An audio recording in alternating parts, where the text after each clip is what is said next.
नमस्कार मित्रांनो, माझ्या अमलेश तांबे व्लॉग चॅनलमध्ये आपले सर्वांचे स्वागत.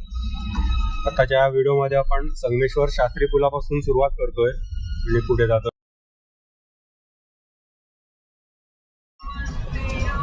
तत्पूर्वी पुन्हा एकदा आवाहन करेन, व्हिडिओ आवडत असतील तर नक्की लाईक करा, शेअर करा, चॅनल सबस्क्राईब केलं नसेल तर सबस्क्राईब करा आणि जास्तीत जास्त व्हिडिओ बघा. आपला आतापर्यंतचा जो प्रतिसाद आहे त्याबद्दल मी सर्वांचा आभारी आहे आणि असाच प्रतिसाद भविष्यातही मिळेल अशी आशा बाळगतो आणि या व्हिडिओला सुरुवात करतो. आपण संगमेश्वर रेल्वे स्टेशन जवळ आलोय. संगमेश्वर रेल्वे स्टेशन डाव्या हाताला इथे वरती आहे. नूतनीकरण आपल्याकडच्या सगळ्याच रेल्वे स्टेशनचं नूतनीकरण झालं, म्हणजे कोकण पट्ट्यातलं. इथे वरती रेल्वे स्टेशन आहे.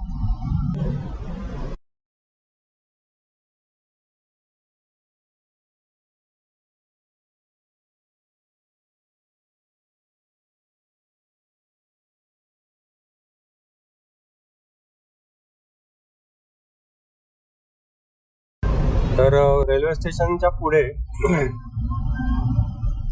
आता चिपळूण पर्यंत तसा प्रॉब्लेम मध्ये आता काहीही नाही. त्याच्यामुळे मधले मधले काही टप्पे आपण कव्हर करणार. बाकी आता इथे अपडेशन्स देण्यासारखं असं काही राहिलं नाही फार. थोडा आता एक आपल्याला अपडेट इथे बघायचा आहे, तो म्हणजे रेल्वेचा जो पूल आहे तिथलं काम राहिलं होतं, पेंडिंग होतं. तिथे आता काय काय झालंय आपण बघूया, तिथला अपडेट घेऊ.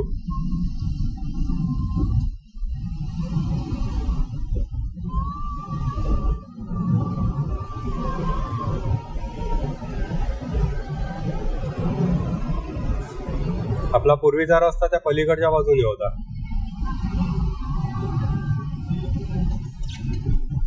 इथे अजून अपडेट बघा, काहीच नाही. इथलं रुंदीकरण सगळं थांबलेलं आहे अजून. हे जरासं कसं अवघड काम होणार आहे, कारण का 2 पिलर्स आहेत, त्यांच्या खालनं तुम्हाला ट्रॅफिक न्यायचंय. एकाच पिलरच्या खालून 4 लेन्स होऊ शकत नाहीत.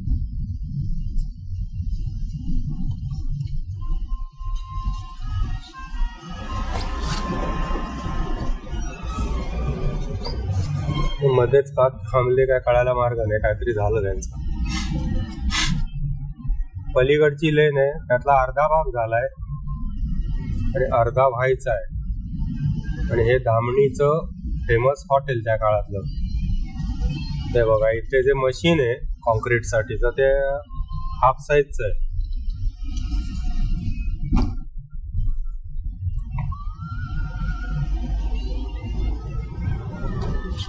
आणि धामणीतलं हे उजव्या हाताचं झाड, शेकडो वर्षापूर्वींचं ते झाड आहे.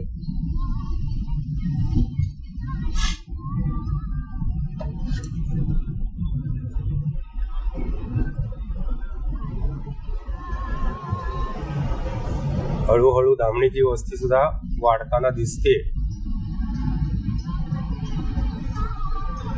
हे पूर्वी असं कधी स्वप्नात पण बघितलं नसेल आपण, की हळूहळू अशी वस्ती वाढेल, असा रस्ता होईल. पण ते झालं, घडलं. पण स्पीड म्हणाल तर काय, आता बोललेलंच बरं. जवळजवळ 16-17 वर्ष झाली हायवेचं काम चालू आहे.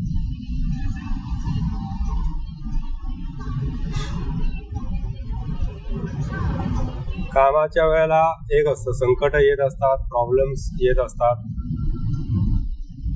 त्याच्यामुळे असं नाहीये की विदाउट प्रॉब्लेम सगळी कामं अगदी आरामात झाली सगळी पूर्ण किंवा होतील. प्रॉब्लेम्स तर येतच असतात, पण त्या येणाऱ्या प्रॉब्लेमचा आधीच अंदाज घेतला गेला पाहिजे ना.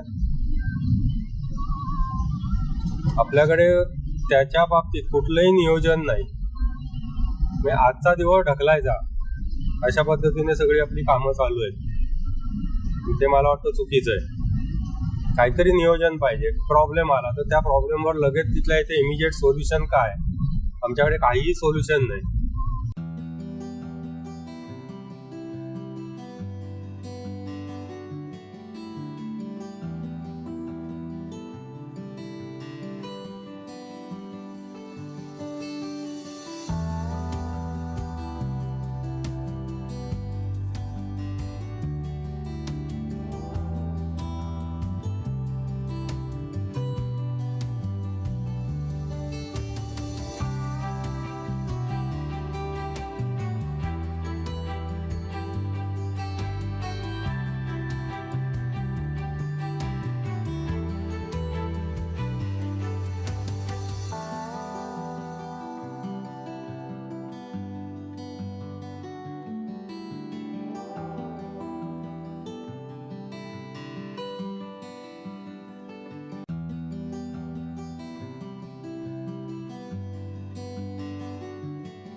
हे उजव्या हाताला सगळी कुठली माती आली काय कळत नाही बघा. हे बघा दगडधोंडे पण आलेत त्याच्यात. म्हणजे उजवी जी लेन आहे आपली ती अर्धी बंदच आहे. इथून सगळी ती माती सांडत गेलेली आहे खाली.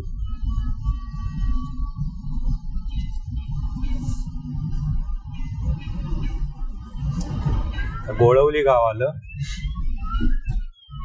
तो मागचा वॅगनार वाला आपल्याला इंडिकेटर देतोय म्हणायचं का सावकाश तो जातोय म्हणून लाईट मारत बसलाय काय कळत नाहीये.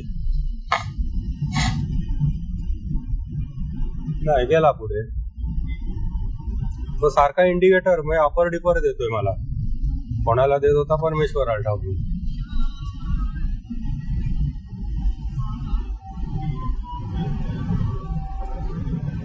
त्या गोळवलीतलं पुढे आलो. इथे हा काहीतरी आपला याचा प्लॅन दिसतोय हायवेच्या संदर्भातला.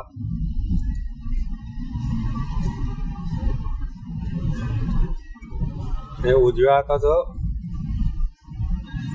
हॉटेल नीतिवंत नाही. हे नाही मी म्हणत होतो ते श्रद्धा हॉटेल, त्यावेळेचं फेमस हॉटेल होतं ते. काय नीतिवंत काहीतरी. डीके वाडी ते लिहिताना कसं लिहिलंय बघा. डी काढलाय, के काढलाय आणि वाडी लिहिलंय. बरं ते डीके वाडी असा एक शब्द आहे. पण अगाध नॉलेज असलं की असं होतं. इथे काहीतरी होतंय महाराजा बहुतेक हॉटेल असावं असा अंदाज.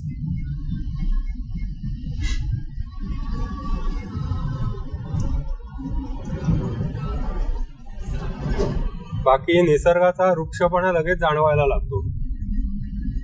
आणि या पट्ट्यात जास्त म्हणजे साधारण सांगतो तुम्हाला, संगमेश्वरच्या जवळ आलात किंवा संगमेश्वर पासून थोडं पुन्हा संगमेश्वरच्या जवळच पकडूया आपण.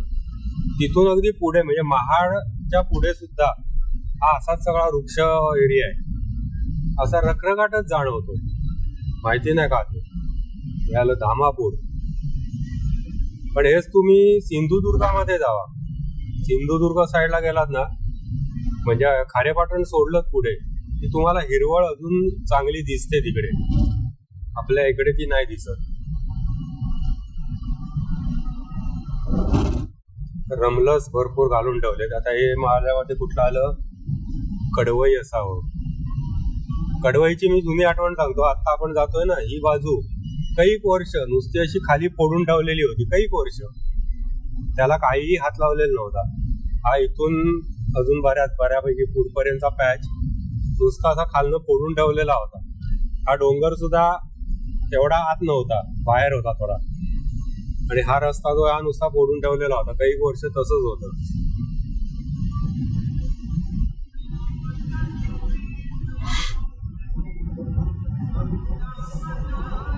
हा व्हिडिओ आपण करूया सावर्ड्यापर्यंत.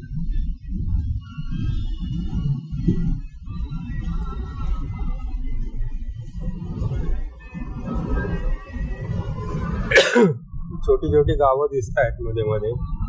हे आता काय दिसतं इथे, हरेकरवाडी, माघजन आणि सरंद अशी विचित्र नावं असतात ना, ऐकलेली पण नसतात कधी.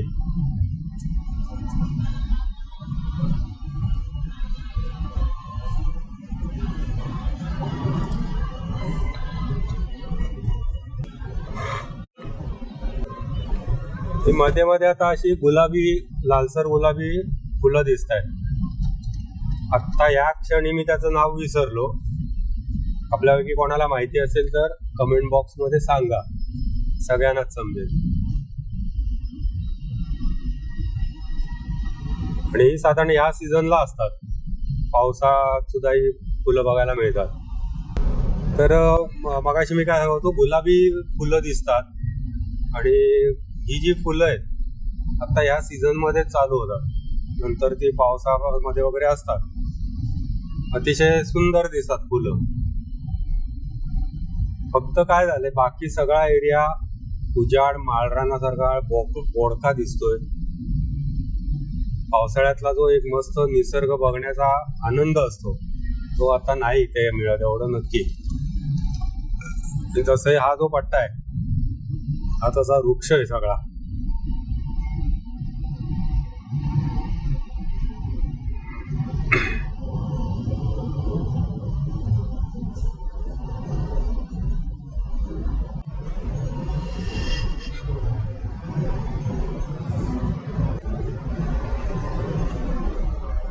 हा एक छोटासा मध्ये घाट येतो आणि घाट संपला की एक छोटस गाव लागतं. अशा पुसट आता आठवणी आहेत. कालांतराने या सगळ्या आठवणी सुद्धा आपण विसरून जाऊ. बोर्ड दिसला की आपल्याला समजेल की इथे घाट होता किंवा आला घाट. इथे काय लिहिलंय, वाडी. खालच्या बाजूला कुठेतरी ते वाडी म्हणून गाव आहे, वाडी.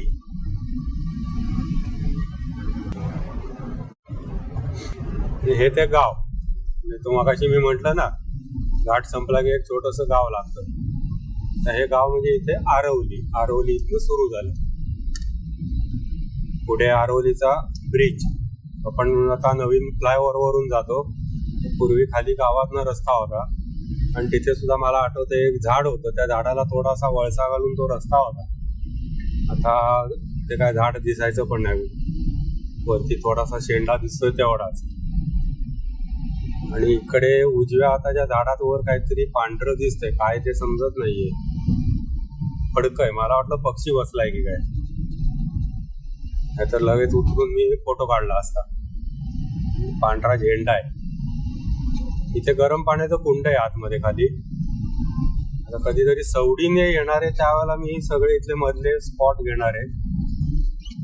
आहे बघा हे झाड, या झाडाला असा वळसा घालून आपला रस्ता तो आहे तसाच ठेवलाय. त्यामुळे गोव्याकडे जायला पलीकडनं रस्ता आणि मुंबईला जायला हा इकडचा पहिला होता तोच रस्ता. त्यामुळे इथे दोन रस्ते इकडे आणि तिकडे असे जातात. हे बघा हे एक दुसरं झाड वळणातलं. ह्या आरवलीतल्या आठवणी आहेत. सुदैवाने हे तसंच ठेवलंय, ती झाडं न तोडता रस्ता इकडे आणि तिकडे गेलाय. चांगली गोष्ट आहे. त्याबद्दल सगळ्या अधिकाऱ्यांना किंवा ज्यांनी कोणी डिझाईन बनवलं त्याला खूप खूप धन्यवाद. चांगली गोष्ट आहे, त्याला चांगलंच म्हणावं. त्याच्यासाठी मग हात आखडता घ्यायचा नसतो.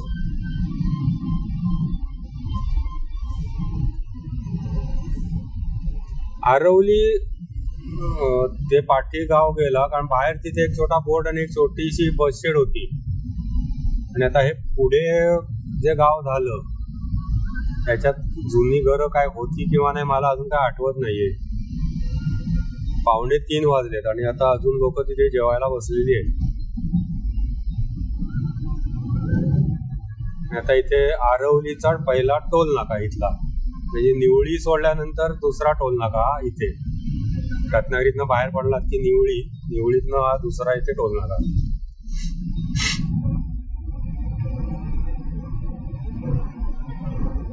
फक्त एक माझा राहून प्रश्न आहे, रत्नागिरीतनं आता जे इकडे यायला निघतील त्यांनी निवळीला टोल भरायचा का? आणि रत्नागिरी शहरातनं ते बाहेर पडलेले असणार आहेत. त्यांना तो टोल असतो की नसतो, काय नियम आहे मला पण माहिती नाहीये. आपल्यापैकी जर कोणाला नियम माहिती असेल तर कृपया सांगा. इथे अजून केबिनचं वगैरे काहीच काम नाही झालेलं, नुसताच नाक्याचं बाकी स्ट्रक्चर उभं राहिलंय.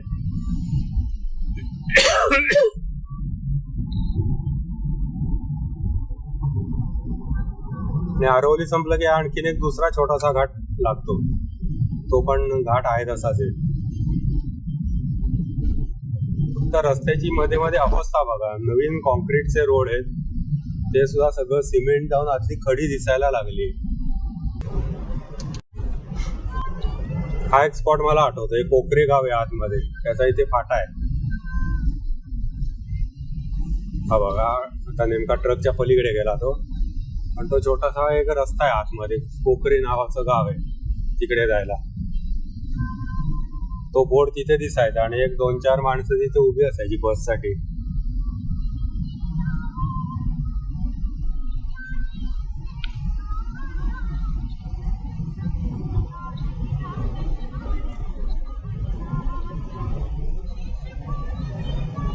तर जरा मी गाणी बदलतो, इंग्लिश गाणी लावतो.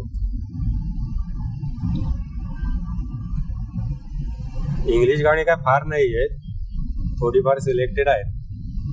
बाकी पिक्चर बघताना जे बोलतात ते थोडं कळतं, नाही असं नाही. त्या समोर एखादी व्यक्ती आली तर समजतं, पण तसा इंग्लिशचा सराव काही नाही बोलण्याचा वगैरे. त्याच्यामुळे कसं होतं, पटकन जीभ आहे ती वळवळत नाही इंग्लिश बोलायला. ते इंग्लिश बोलला मध्ये अडकळले, म्हणजे प्रॉब्लेम होतो, मग मी बोलतच नाही. मग मराठी आपली मायबोली आहे ती खूप छान आहे.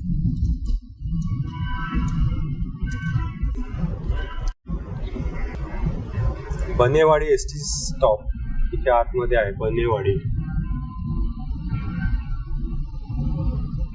आपल्याकडे असं वाडी आळी अशी म्हणण्याची प्रथा खूप आहे. रत्नागिरी सुद्धा आम्ही राहतो ती टिळक आळी किंवा पूर्वीचं नाव त्याचं मधली आळी. 3 आळ्या होत्या, वरची आळी, खालची आळी आणि मधली आळी. समुद्राच्या जवळपास जे राहतात ते सगळे खालची आळी, खालचा भाग रत्नागिरीचा. आम्ही मध्ये राहतो, मधली आळी. आणि रत्नागिरीकडून परटोण्याकडे गेलात तुम्ही टिळक आळीतून, तो जो एरिया होता त्याला म्हणायचे वरची आळी. अशा त्या 3 आळ्या होत्या. त्याच्यानंतर राम आळी, त्या मारुती आळी, हे राम मंदिर पासून खालचा एरिया राम आळी.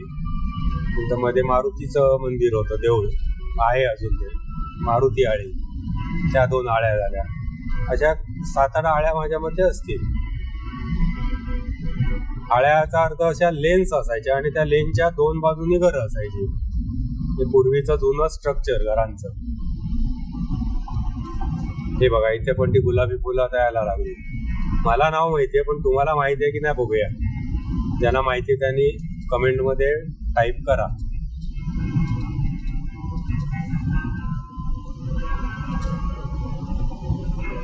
और एक गाव आ गया, हिंदीतनं बोललो. तसं लँग्वेजेस मला भरपूर येतात, पण त्या फक्त मी स्वप्नामध्ये बोलू शकतो. Joke of the day. वैसे देखा जाए तो हिंदी लैंग्वेज भी बहुत अच्छी है, लेकिन जो मराठी में बात है वो बात हिंदी में भी नहीं है, ऐसा मेरा मानना है. और जो लोग मराठी में पु ल देशपांडे पढ़ते हैं या वपू काले पढ़ते हैं, उनके किताबें जिन्होंने पढ़ी है, तो इनका दिमाग कुछ और ही बन जाता है. तर इथे आलं नांदगाव उजव्या हाताला. Baby come down, Asurde.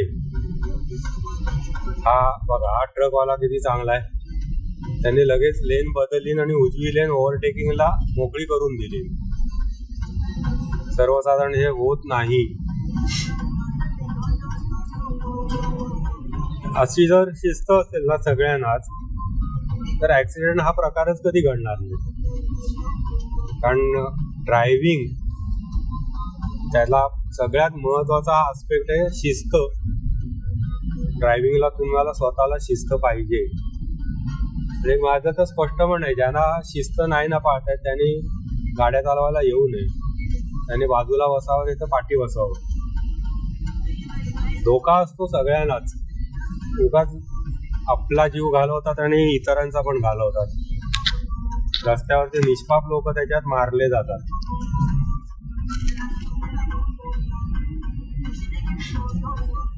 हा घाट बघा, अजून तसाच राहिला. म्हणजे दिसताना आपल्याला असं दिसतंय की आता आपण नवीन रस्त्यानं व्यवस्थित जातो, पण हा चांगलाच चढ आहे. अजून खूप बऱ्यापैकी चढ आहे. चढ कमी नाही फार झाला इथला.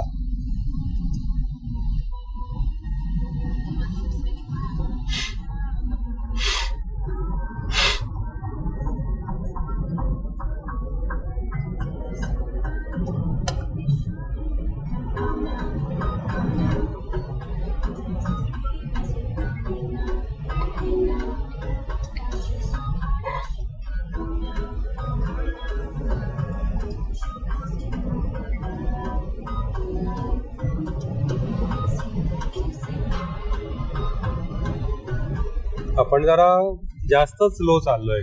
40च्या स्पीडलाच मी गाडी पळवतोय. थोडा स्पीड घ्यायला काय हरकत नाहीये इथे.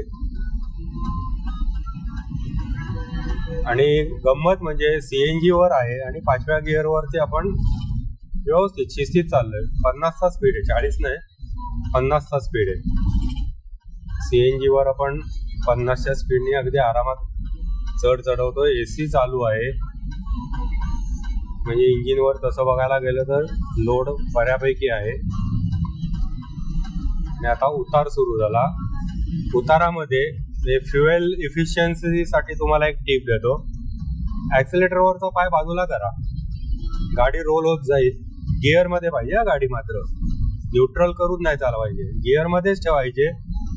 तर 5वा गिअर आहे तर तुम्हाला 50चा स्पीड मेंटेन करता येतो. 50च्या स्पीडला ॲक्सिलेटरवरचा पाय काढून टाका, बाजूला करा, गाडी रोल होत जाते आणि 50चा स्पीड मेंटेन राहतो आणि ॲव्हरेज एकदम झकास मिळतं. करून बघा हा प्रयोग, कारण उतारामध्ये तसं ॲक्सिलेट करण्याची गरजच नसते. उतारे म्हटल्यावर नॅचरली गाडी रोल होत जाते खाली. फक्त स्पीड जो आहे तुमच्या गिअरच्या हिशोबाने पाहिजे. म्हणजे 5वा गिअर असेल तर 50-52चा तरी स्पीड पाहिजे. तेवढा एकदा आणा स्पीड आणि पाय बाजूला करा. त्यामुळे सगळीकडे जिथे उतार लागतो अशा ठिकाणी मी ॲक्सिलेटर देत नाही. 50-60चा जो काही स्पीड असेल त्या स्पीडला गाडी रोल करत नेतो.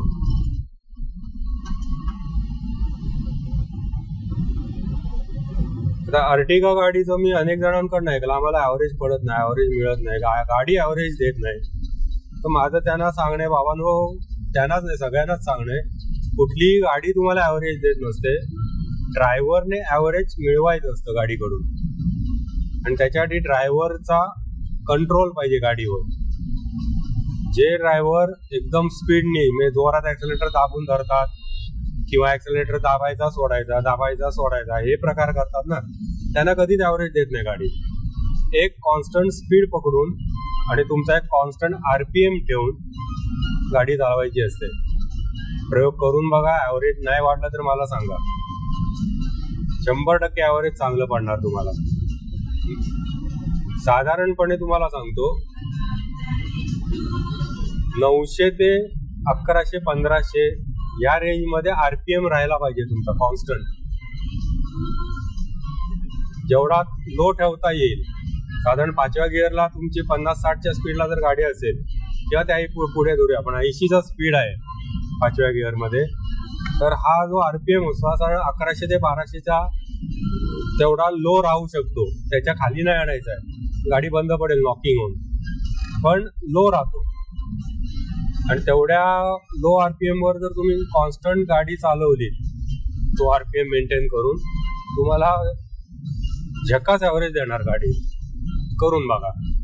आणि आता RPM मीटर आपल्या जवळपास सगळ्या गाड्यांना असतो, स्पीडोमीटर आणि शेजारी RPM मीटर. आणि उताराला 60चा स्पीड घ्या, ॲक्सिलेटरचा पाय बाजूला करा.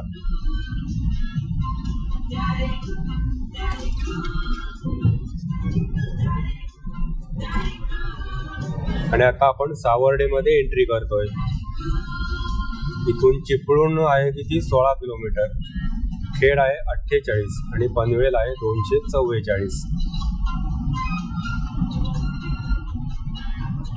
माझे व्हिडिओ जर आपल्याला आवडत असतील तर नक्की लाईक करा, चॅनल सबस्क्राईब केलं नसेल तर सबस्क्राईब करा, व्हिडिओ शेअर करा आणि आपल्या मित्रपरिवारामध्ये चॅनलची माहिती द्या, जेणेकरून जास्तीत जास्त लोकांपर्यंत व्हिडिओ पोहोचेल. व्हिडिओ शेवटपर्यंत बघा, शक्यतो स्किप करत बघू नका. जेवढ्या तुमचा व्ह्यू पिरियड आवर्स ज्याला म्हणतो ते वाढेल, तेवढा आपला व्हिडिओ यूट्यूबच्या स्पर्धेमध्ये, फार मोठी स्पर्धा आहे त्याच्यात वर सरकतो. आता सावर्डे संपत आलं, तिथेच पुढे थोडा जाऊन मी हा व्हिडिओ थांबवतो. आतापर्यंत जो आपण सपोर्ट केला तो भविष्यातही असाच राहील अशी आशा बाळगतो आणि पुढे जाऊन व्हिडिओ हा थांबवतो. धन्यवाद. सावर्ड्यामध्ये एक सांगायची गोष्ट मागे पण मी सांगितली, परत सांगतो, ते गाड्या खूप सावकाश चालवा, कारण इथे छोटासा डिवायडर आहे आणि लोकांना इकडनं तिकडे जायला कुठेही काही संधी नाहीये. त्या आधेमध्ये कुठेही लोक टुणकन उडी मारून रस्त्यात येऊ शकतात. त्याच्यामुळे खूप काळजीपूर्वक गाडी चालवा इथे. आणि सगळी 2 साईडनी बाजारपेठ आहे आणि आपला हायवे आहे. लोक हायवे म्हटल्यावर तुफान स्पीड घेतात आणि पळतात. शैक्षणिक संकुल आहेत दोन्ही बाजूला, त्यामुळे खूप सावकाश चालवा गाडी. वास्तविक इथे असं का केलं समजत नाही. एवढी मोठी बाजारपेठ आहे तर ह्या ठिकाणी सुद्धा फ्लायओव्हर व्हायला हरकत नव्हती. किंबहुना मी म्हणेन पालीपेक्षा मोठी बाजारपेठ आहे सावर्ड्याची. लांजा सावर्डा जवळपास सारखंच आहे. काहीतरी इथे करायला हवं होतं एवढं नक्की. इव्हन गाड्यांना इकडे तिकडे जायला ना नुसते बघा मध्ये असे नुसते डिवायडर ओपन करून दिले. जजमेंट जरा जरी चुकलं तर ठो झालं म्हणून समजा. तर आता सावर्ड्यातनं आपण पुढे आलो. सावर्डे संपलं. हा व्हिडिओ मी इथे थांबवतो. आतापर्यंत आपल्या सहकार्याबद्दल खूप खूप धन्यवाद सगळ्यांचे.